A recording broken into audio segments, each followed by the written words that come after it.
आइए सुनते हैं मुंशी प्रेमचंद की अनमोल कहानियों में से एक त्यागी का प्रेम की कहानी का तीसरा भाग। प्रेमचंद की कहानियाँ जो यथार्थवादी परिस्थितियों से निकलकर आदर्शवाद की ओर अग्रसर होती हैं। तो आइए सुनते हैं इस कहानी का तीसरा भाग, त्यागी का प्रेम। गोपीनाथ ने नुस्खा देखा। डॉक्टरी का साधारण ज्ञान था। नुस्खे से ज्ञात हुआ हृदय रोग है। औषधियाँ सभी पुष्टिकर और बलवर्धक थी। आनंदी की ओर फिर देखा। उसकी आंखों से अश्रुधारा बह रही थी। उनका गला भी भर आया। हृदय मसोसने लगा। गदगद होकर बोले, आनंदी, तुमने मुझे इसकी सूचना पहले न दी, नहीं तो रोग इतना बढ़ न पाता। आनंदी, कोई बात नहीं, जल्दी अच्छी हो जाऊंगी। मर भी जाऊंगी तो कौन रोने वाला बैठा हुआ। यह कहते कहते आनंदी फूट फूट कर रोने लगी। गोपीनाथ दार्शनिक थे, पर अभी तक उनके मन के कोमल भाव शिथिल न हुए थे। कंपित स्वर में बोले, आनंदी, संसार में कम से कम एक ऐसा आदमी है जो तुम्हारे लिए अपने प्राण तक दे देगा। यह कहते कहते रुक गए। उन्हें अपने शब्द भाव और कुछ भाव इतने भद्दे और उत्श्रृंखल से जान पड़े। अपने मनोभावों को प्रकट करने के लिए वे इन सारहीन शब्दों की अपेक्षा कहीं अधिक काव्यमय रसपूर्ण अनुरक्त शब्दों का व्यवहार करना चाहते थे, पर वे इस वक्त याद ना पड़े। आनंदी ने पुलकित होकर कहा, 2 महीने तक किस पर छोड़ दिया था गोपीनाथ। इन 2 महीनों में मेरी जो दशा थी वह मैं ही जानता हूँ। यही समझ लो कि अपने व्रत पर स्थिर रहना मेरे लिए इतना कठिन हो जाएगा। आनंदी ने गोपीनाथ का हाथ धीरे से अपने हाथ में लेकर कहा, अब तो कभी इतनी कठोरता न कीजिएगा। गोपीनाथ संचित होकर, अंत क्या है? आनंदी, कुछ भी हो। गोपीनाथ, कुछ भी हो? अपमान, निंदा, उपहास, आत्मवेदना? आनंदी, कुछ भी हो, मैं सब कुछ सह सकती हूँ और आपको भी मेरे हेतु सहना पड़ेगा। गोपीनाथ, आनंदी, मैं अपने को प्रेम पर बलिदान कर सकता हूँ, लेकिन अपने नाम को नहीं। इस नाम को अकलंकित रखकर मैं समाज की बहुत कुछ सेवा कर सकता हूँ। आनंदी, न कीजिए। आपने सब कुछ त्याग कर यह कीर्ति लाभ किया है। मैं आपके यश को मिटाना नहीं चाहती। गोपीनाथ का हाथ हृदय स्थल पर रखकर, इसको चाहती हूँ, इससे अधिक त्याग की आकांक्षा नहीं रखती। गोपीनाथ, दोनों बातें एक साथ संभव हैं? आनंदी, संभव है, मेरे लिए संभव है। मैं प्रेम पर अपनी आत्मा को निछावर कर सकती हूँ। इसके पश्चात लाला गोपीनाथ ने एकाएक आनंदी की बुराई करनी शुरू की। मित्रों से कहते, उनका जी अब काम में नहीं लगता, पहले किसी तनदेही नहीं है। किसी से कहते, उनका जी अब यहाँ से उचाट हो गया है, अपने घर जाना चाहती हैं। उनकी इच्छा है कि मुझे प्रतिवर्ष तरक्की मिला करे और उसकी यहाँ गुंजाइश नहीं है। पाठशाला को कई बार देखा और अपनी आलोचना में काम को असंतोषजनक लिखा। शिक्षा, संगठन, उत्साह, सुप्रबंध, सभी बातों में निराशाजनक क्षति पाई। वार्षिक अधिवेशन में जब कई सदस्यों ने आनंदी की वेतन वृद्धि का प्रस्ताव उपस्थित किया तो लाला गोपीनाथ ने उनका विरोध किया। उधर आनंदी बाई ने भी गोपीनाथ के दुखड़े रोने शुरू कर दिए। यह मनुष्य नहीं है, पत्थर का देवता है। उन्हें प्रसन्न करना दुस्तर है। अच्छा ही हुआ कि उन्होंने विवाह नहीं किया, नहीं तो दुखिया इनके नखरे उठाते उठाते सिधार जाती। कहाँ तक कोई सफाई और सुप्रबंध पर ध्यान दे। दीवार पर एक धब्बा भी पड़ गया, किसी कोने खुदरे में एक जाला भी लग गया, या बरामदों में कागज का एक टुकड़ा भी पड़ा मिला तो आपके तेवर बदल जाते हैं। 2 साल मैंने ज्यों त्यों करके निभाा, लेकिन देखती हूँ तो लाला साहब की निगाह दिनों दिन कड़ी होती जाती है। ऐसी दशा में मैं यहाँ अधिक नहीं ठहर सकती। मेरे लिए नौकरी में कल्याण नहीं है। जब जी चाहेगा उठ खड़ी होंगी। यहाँ आप लोगों से मेल मोहब्बत हो गई है, कन्याओं से ऐसा प्यार हो गया कि छोड़कर जाने को दिल नहीं चाहता। आश्चर्य यह है कि किसी को पाठशाला की दशा में अवनति ना दिखाई देती, वरन हालात पहले से अच्छी थी। एक दिन पंडित अमरनाथ की लाला जी से भेंट हो गई। उन्होंने पूछा, कहिए, पाठशाला खूब चल रही है ना? गोपीनाथ, कुछ न पूछिए, दिनों दिन दशा गिरती जाती है। अमरनाथ, आनंदी बाई की ओर से ढील है क्या? गोपीनाथ, जी हाँ, सरासर। अब काम करने में उनका जी नहीं लगता। बैठी हुई योग और ज्ञान के ग्रंथ पढ़ा करती हैं। कुछ कहता हूँ तो कहती हैं कि मैं अब इससे अधिक और कुछ नहीं कर सकती। कुछ परलोक की भी चिंता करूँ कि चौबीसों घंटे पेट के धंधों में ही लगी रहूं? पेट के लिए 5 घंटे बहुत हैं। पहले कुछ दिनों तक 12 घंटे करती, पर वह दशा स्थायी नहीं रह सकती थी। यहाँ आकर मैंने स्वास्थ्य खो दिया। एक बार कठिन रोगग्रस्त हो गई। क्या कमेटी ने मेरे दवा दर्पण का खर्च दे दिया है? कोई बात पूछने भी नहीं आया। फिर अपनी जान क्यों दूं? सुना है घरों में मेरी बदगोई भी किया करती हैं। अमरनाथ मार्मिक भाव से बोले, ये बातें मुझे पहले ही मालूम थी। 2 साल गुजर गए। रात का समय था। कन्या पाठशाला के ऊपर वाले कमरे में लाला गोपीनाथ मेज के सामने कुर्सी पर बैठे हुए थे। सामने आनंदी कोच पर लेटी हुई थी। मुख बहुत म्लान हो रहा था। कई मिनट तक दोनों विचार में मग्न थे। अंत में गोपीनाथ बोले, मैंने पहले ही महीने में तुमसे कहा था कि मथुरा चली जाओ। आनंदी, वहाँ 10 महीने क्यों कर रहती? मेरे पास इतने रुपए कहाँ हैं? और न तुम्ही ने कोई प्रबंध का आश्वासन दिया। मैंने सोचा कि 3-4 महीने यहाँ और रह जाऊं, तब तक किफ़ायत करके कुछ बचा लूँगी। तुम्हारी किताब से भी कुछ मिल जाएंगे और मथुरा चली जाऊंगी। मगर यह क्या मालूम था कि बीमारी भी इसी अवसर की ताक में बैठी हुई है। मेरी दशा 2-4 दिन के लिए भी संभली और मैं चली। इस दशा में तो मेरे लिए यात्रा करना असंभव है। गोपीनाथ, मुझे भय है कि कहीं बीमारी तूल न खींचे। संग्रहणी असाध्य रोग है। महीने 2 महीने यहाँ और रहने पड़ गए तो बात खुल जाएगी। आनंदी चिढ़कर, खुल जाएगी तो खुल जाए, अब इससे कहाँ तक डरूं? गोपीनाथ, मैं भी न डरता अगर मेरे कारण नगर की कई संस्थाओं का जीवन संकट में न पड़ जाता, इसलिए मैं बदनामी से डरता हूँ। समाज के ये बंधन नीरे पाखंड हैं, मैं उन्हें संपूर्णतः अन्याय समझता हूँ। इस विषय में तुम मेरे विचारों को भली भांति जानती हो, पर क्या करूँ?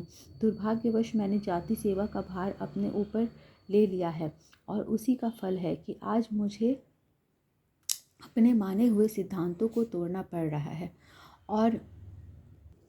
और जो वस्तु मुझे प्राणों से भी प्रिय है उसे यूँ निर्वासित करना पड़ रहा है। आनंदी की दशा संभलने की जगह दिनों दिन गिरती ही गई। कमजोरी से उठना बैठना कठिन हो गया था। किसी वैद्य या डॉक्टर को उसकी अवस्था न दिखाई जाती थी। गोपीनाथ दवाएं लाते थे, आनंदी उनका सेवन करती थी और दिन दिन निर्बल होती जाती थी। पाठशाला से उसने छुट्टी ले ली थी, किसी से मिलती जुलती न थी। बार बार चेष्टा करती कि मथुरा चली जाऊं, किंतु एक अनजान नगर में अकेले कैसे रहूंगी? ना कोई आगे ना पीछे, कोई न एक घूंट पानी देने वाला भी नहीं। यह सब सोचकर उनकी हिम्मत टूट जाती। इसी सोच विचार और हैस पैस में 2 महीने और गुजर गए और अंत में विवश होकर आनंदी ने निश्चय किया कि अब चाहे कुछ सिर पर बीते, यहाँ से चल ही दूंगी। अगर सफ़र में मर भी जाऊँ तो क्या चिंता, उनकी बदनामी तो ना होगी, उनके यश को कलंक तो न लगेगा, मेरे पीछे ताने तो न सुनने पड़ेंगे। सफ़र की तैयारियाँ करने लगी। रात को जाने का मुहूर्त था कि सहसा संध्या काल से ही प्रसव पीड़ा होने लगी और 11 बजते बजते एक नन्हा सा दुर्बल सतवासा बालक प्रसव हुआ। लाला गोपीनाथ बच्चे के होने की आवाज़ सुनते ही बेतहाशा ऊपर से उतरे और गिरते पड़ते घर भागे। आनंदी ने इस भेद को अंत तक छिपाए रखा, मगर अपनी दारुण प्रसव पीड़ा का हाल किसी से ना कहा, दाई को भी सूचना ना दी। मगर जब बच्चे के रोने की ध्वनि मदरसे में गूंजी तो क्षण मात्र में दाई सामने आकर खड़ी हो गई। नौकरानियों को पहले से शंकाएं थीं, उन्हें कोई आश्चर्य न हुआ। जब दाई ने आनंदी को पुकारा तो सचेत हो गई, देखा तो बालक रो रहा है। दूसरे दिन 10 बजते बजते यह समाचार सारे शहर में फैल गया। घर घर चर्चा होने लगी। कोई आश्चर्य करता था, कोई घृणा करता और कोई हंसी उड़ाता था। लाला गोपीनाथ के छिद्रान्वेषियों की संख्या कम न थी। पंडित अमरनाथ उनके मुखिया थे। उन लोगों ने लाला जी की निंदा करनी शुरू कर दी। जहाँ देखिए वही 2-4 सज्जन बैठे गोपनीय भाव से इसी घटना की आलोचना करते नजर आते थे। कोई कहता था इस स्त्री के लक्षण पहले से ही विदित हो रहे थे। अधिकांश आदमियों की राय में गोपीनाथ ने यह बुरा किया। यदि ऐसा ही प्रेम ने जोर मारा था तो निडर होकर विवाह कर लेना चाहिए था। यह काम गोपीनाथ का है। इसमें किसी को भ्रम न था, लेकिन केवल कुशल समाचार पूछने के बहाने से लोग उनके घर जाते और दो चार अनोक्तियाँ सुनाकर चले आते थे। इसके विरुद्ध आनंदी पर लोगों की दया आती थी। पर लाला जी के ऐसे भक्त भी थे जो लाला जी के माथे पर यह कलंक मरना पाप समझते थे। गोपीनाथ ने स्वयं मौन धारण कर लिया। सबकी भली बुरी बातें सुनते थे पर मुंह न खोलते। इतनी हिम्मत न थी कि सबसे मिलना छोड़ दे। प्रश्न था अब क्या हो। आनंदी बाई के विषय में तो जनता ने फैसला कर लिया। बहस यह थी कि गोपीनाथ के साथ क्या व्यवहार किया जाए। कोई कहता उन्होंने जो कुकर्म किया है उसका फल भोगे, आनंदी बाई को नियमित रूप से घर में रखे। कोई कहता हमें इससे क्या मतलब, आनंदी जाने वे जाने। दोनों जैसे के तैसे, जैसे उदई वैसे भान, ना उनके चोटी ना उनके कान। लेकिन इन महाशय को पाठशाला के अंदर अब कदम न रखने देना चाहिए। जनता के फैसले कभी साक्षी नहीं खोजते, अनुमान ही उनके लिए सबसे बड़ी गवाही है। पंडित अमरनाथ और उनकी गोष्ठी के लोग गोपीनाथ को इतने सस्ते में न छोड़ना चाहते थे। उन्हें गोपीनाथ से पुराना द्वेष था। यह कल का लौंडा दर्शन की दो चार पुस्तकें उलट पुलट कर राजनीति में कुछ शुद्ध बुद्ध करके लीडर बना हुआ बिचरे, सुनहरी ऐनक लगाए, रेशमी चादर गले में डाले, यूं गर्व से ताके मानो सत्य और प्रेम का पुतला है। ऐसे रंगे सियार की जितनी कलई खोली जाए उतना ही अच्छा। जाति को ऐसे दगाबाज, चरित्रहीन, दुर्बलात्माओं सेवकों से सचेत कर देना चाहिए। पंडित अमरनाथ पाठशाला की अध्यापिकाओं और नौकरों से तहकीकात कराते थे। लाला जी कब आते थे, कब जाते थे, कितनी देर रहते थे, यहाँ क्या किया करते थे। तुम लोग उनकी उपस्थिति में वहाँ जाने पाते थे या रोक थी। लेकिन ये छोटे छोटे आदमी जिन्हें गोपीनाथ से असंतुष्ट रहने का कोई कारण न था, उनकी सख्ती की नौकर लोग बहुत शिकायत किया करते थे। इस दुर्व्यवस्था में उनके ऐबों पर पर्दा डालने लगे।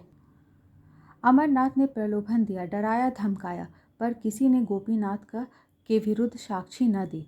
उधर लाला गोपीनाथ ने उसी दिन से आनंदी के घर आना जाना छोड़ दिया। 2 हफ्ते तक तो वह अभागिनी किसी तरह कन्या पाठशाला में रही। 15वें दिन प्रबंधक समिति ने उसे मकान खाली कर देने का नोटिस दे दिया। महीने भर की मोहलत देना भी उचित न समझा। अब वह दुखिया एक तंग मकान में रहती थी, जहाँ कोई पूछने वाला न था। बच्चा कमज़ोर, खुद बीमार, कोई आगे न पीछे, न कोई दुख का संगी न साथी। शिशु को गोद में लिए दिन के दिन बेदाना पानी पड़ी रहती थी। एक बुढ़िया मेहरी मिल गई थी जो बर्तन धोकर चली जाती थी। कभी कभी शिशु को छाती से लगाए रात की रात रह जाती, पर धन्य है उसके धैर्य और संतोष को। लाला गोपीनाथ ने न मुंह में शिकायत थी न दिल में।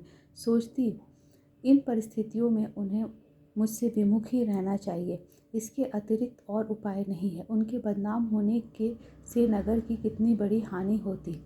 सभी उन पर संदेह करते हैं, पर किसी को यह साहस तो नहीं हो सकता कि उनके विपक्ष में कोई प्रमाण दे सके।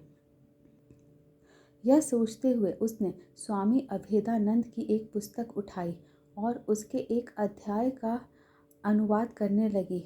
अब उसकी जीविका का एकमात्र यही आधार था। सहसा धीरे से किसी ने द्वार खटखटाया। वह चौंक पड़ी। लाला गोपीनाथ की आवाज़ मालूम हुई। उसने तुरंत द्वार खोल दिए। गोपीनाथ आकर खड़े हो गए और सोते बालक को प्यार से देखकर बोले, आनंदी, मैं तुम्हें मुँह दिखाने लायक नहीं हूँ। मैं अपनी भीरुता और नैतिक दुर्बलता पर अत्यंत लज्जित हूँ। यद्यपि मैं जानता हूँ कि मेरी बदनामी जो कुछ होनी थी वह हो चुकी है। मेरे नाम के चलने वाली संस्थाओं को जो हानि पहुँचनी थी पहुँच चुकी है। अब असंभव है कि मैं जनता को अपना मुंह फिर दिखाऊं, और ना वह मुझ पर विश्वास ही कर सकती हैं। इतना जानते हुए भी मुझ में इतना साहस नहीं कि मैं अपने कुकृत्य का भार सिर पे ले लूं। मैं सामाजिक शासन की रत्ती भर परवाह न करता, पर अब पग पग पर उसके भय से मेरे प्राण कांपते लगते हैं। धिक्कार है मुझ पर कि मैं तुम्हारे ऊपर ऐसी विपत्तियां पड़ी, लोक निंदा, रोग, शोक, निर्धनता सभी का सामना करना पड़ा, और मैं यूं अलग का अलग रहा, मानो मुझसे कोई प्रयोजन नहीं है। पर मेरा हृदय ही जानता है कि उसको कितनी पीड़ा होती थी। कितनी ही बार आने का निश्चय किया और फिर हिम्मत हार गया। अब मुझे विदित हो गया कि मेरी सारी दार्शनिकता केवल हाथी के दांत थी। मुझ में क्रिया शक्ति नहीं है। लेकिन इसके साथ ही मैं तुमसे अलग रहना मेरे लिए असह्य है। तुमसे दूर रहकर मैं जिंदा नहीं रह सकता। प्यारे बच्चे को देखने के लिए मैं कितनी ही बार ललायत हुआ हूँ, पर यह आशा कैसे करूँ कि मेरी चरित्रहीनता का ऐसा प्रत्यक्ष प्रमाण पाने के बाद तुम्हें मुझसे घृणा न होगी। आनंदी, स्वामी, आपके मन में ऐसी बातों का आना मुझ पर घोर अन्याय है। मैं ऐसी बुद्धिहीन नहीं हूँ कि केवल अपने स्वार्थ के लिए आपको कलंकित करूँ। मैं आपको अपना इष्ट देव समझती हूँ और सदैव समझूंगी। मैं भी अब आपके वियोग दुख को नहीं सह सकती। कभी कभी आपके दर्शन पाती हूँ, यही जीवन की सबसे बड़ी अभिलाषा है। इस घटना को 15 वर्ष बीत गए हैं। लाला गोपीनाथ नित्य 12 बजे रात को आनंदी के साथ बैठे हुए नजर आते हैं। वे नाम पर मरते हैं, लेकिन आनंदी प्रेम पर। बदनाम दोनों हैं, लेकिन आनंदी के साथ लोगों को सहानुभूति है। गोपीनाथ सबकी निगाह से गिर गए हैं। हाँ, उनके कुछ आत्मीयगण इस घटना को केवल मनुष्य समझकर अब भी उनका सम्मान करते हैं, किंतु जनता इतनी सहिष्णु नहीं है। तो ये रहा त्यागी का प्रेम कहानी का पूरा भाग। कहानी समाप्त हो चुकी है, और इस कहानी को सुनकर आप अपनी राय दें।